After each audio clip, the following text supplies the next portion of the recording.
할렐루야. 사랑하는 대강의 가족 여러분, 오늘 하루도 하나님의 말씀과 동행하는 삶이 되길 소망합니다. 오늘 함께 나눌 하나님의 말씀은 요한복음 17장 9절에서 12절 말씀입니다. 내가 그들을 위하여 비옵나니 내가 비옵는 것은 세상을 위함이 아니요 내게 주신 자들을 위함이니이다. 그들은 아버지의 것이로소이다. 내 것은 다 아버지의 것이요 아버지의 것은 내 것이온데 내가 그들로 말미암아 영광을 받았나이다. 나는 세상에 더 있지 아니하오나 그들은 세상에 있사옵고 나는 아버지께로 가옵나니 거룩하신 아버지여 내게 주신 아버지의 이름으로 그들을 보존하사 우리와 같이 그들도 하나가 되게 하옵소서. 내가 그들과 함께 있을 때에 내게 주신 아버지의 이름으로 그들을 보존하고 지키었나이다. 그 중에 하나도 멸망하지 않고 다만 멸망의 자식뿐이오니 이는 성경을 응하게 함이니이다. 아멘. 예수님은 잠시 후 제자들을 떠나서 십자가를 지셔야 합니다. 그리고 지금은 마지막으로 하나님을 향해 간절한 기도를 올리고 계십니다. 본문은 제자들을 위해서 이제 본격적으로 기도하시는 내용이 나옵니다. 9절을 보면 내가 그들을 위하여 비옵나니 내가 비옵는 것은 세상을 위함이 아니요 내게 주신 자들을 위함이니라. 그들은 아버지의 것이로소이다 라고 하셨습니다.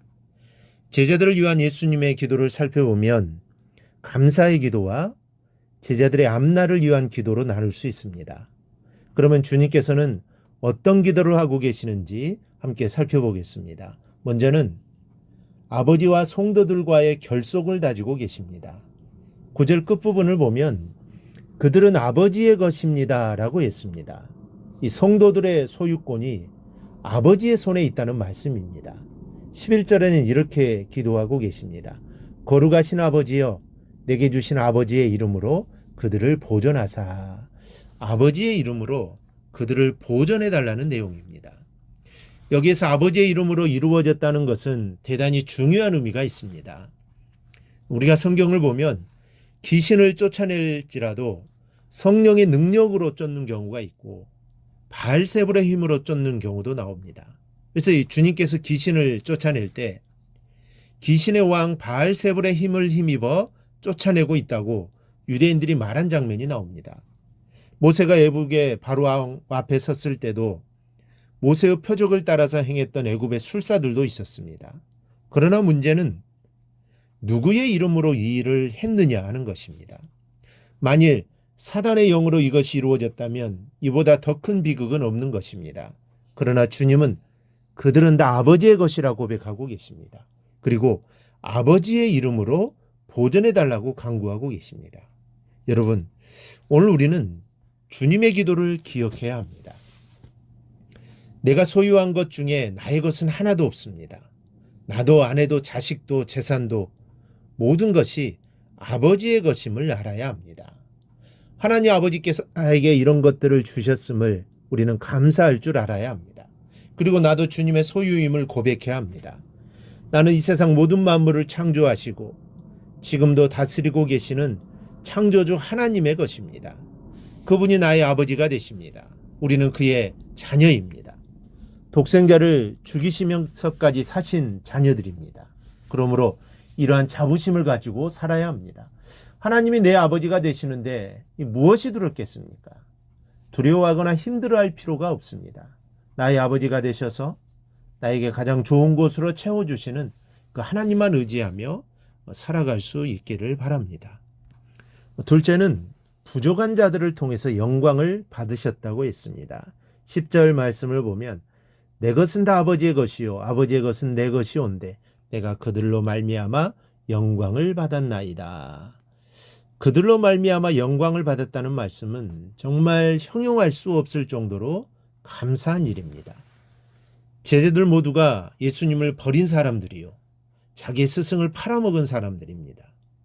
침을 뱉으며 저주와까지 퍼붓던 사람들입니다. 게다가 믿음의 눈이 뜨이지 못해서 말씀을 제대로 이해하는 제자도 없었습니다. 그럼에도 불구하고 주님께서는 그들로 말미암아 영광을 받았다고 말씀하십니다. 허물이 많고 부족한 것이 많지만 그런 부족한 제자를 통해서 영광을 받으시는 주님이신 것을 믿으시기 바랍니다. 나 역시 죄 많고 허물이 많지만 나같이 부족한 사람을 들어서 하나님은 일하기를 원하고 계십니다. 그리고 나 같은 사람을 통해서 영광 받으시기를 원하고 계시는 주님이심을 기억하시기를 바랍니다. 그러므로 나는 부족하지만 나와 함께 하시는 하나님을 의지하고 늘 주님의 영광을 위해 정진하는 성도들이 되시기를 바랍니다. 약한 자를 들어서 강하게 하시는 분입니다. 부족한 자를 들어서 부족함이 없도록 하시는 분이 우리 주님이십니다. 이 주님만을 의지하기를 바랍니다. 그리고 주님의 영광을 위해 나아가는 우리 모두가 되기를 바랍니다. 세 번째로 하나 되게 해달라고 기도하셨습니다. 11절 후반절에 우리와 같이 그들도 하나가 되게 하옵소서 간구하십니다. 아버지와 예수님이 하나이신 것과 같이 제자들도 하나가 되게 해달라는 것입니다. 그럼 어떻게 우리가 하나가 될 수 있을까요? 우리가 하나가 되기 위해서는 목적이 같아야 합니다. 그리고 내 뜻을 고집하지 말아야 합니다. 하나님과 주님의 관계도 이와 같습니다. 하나님과 예수님은 하나의 목적이 있습니다. 바로 성도들의 구원입니다. 그리고 주님은 자신의 뜻을 고집하지 않았습니다. 아버지의 뜻대로 되게 해달라고 기도하셨습니다. 그러나 사실은 하나 되기란 이만저만 어려운 것이 아닙니다. 그래서 주님은 성도가 하나 되기를 간구하셨던 겁니다. 그리고 우리가 하나 되는 것이 곧 주님의 뜻을 이루는 것이요 하늘의 영광을 만들어내는 것입니다.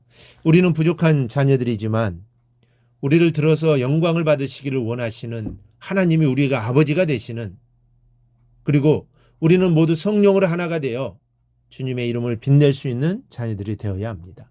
오늘 주님의 기도를 기억하고 주님의 뜻을 이루어드리는 삶을 살아가기를 바랍니다. 성령 안에 하나 되어 나는 부족하지만 하나님을 의지하여 하나님의 영광을 나타내는 삶을 살아가기를 주님의 이름으로 축원합니다. 오늘 묵상한 말씀을 굳게 잡고 삶으로 실천하며 살아내는 대강의 모든 성도들이 되기를 축복합니다.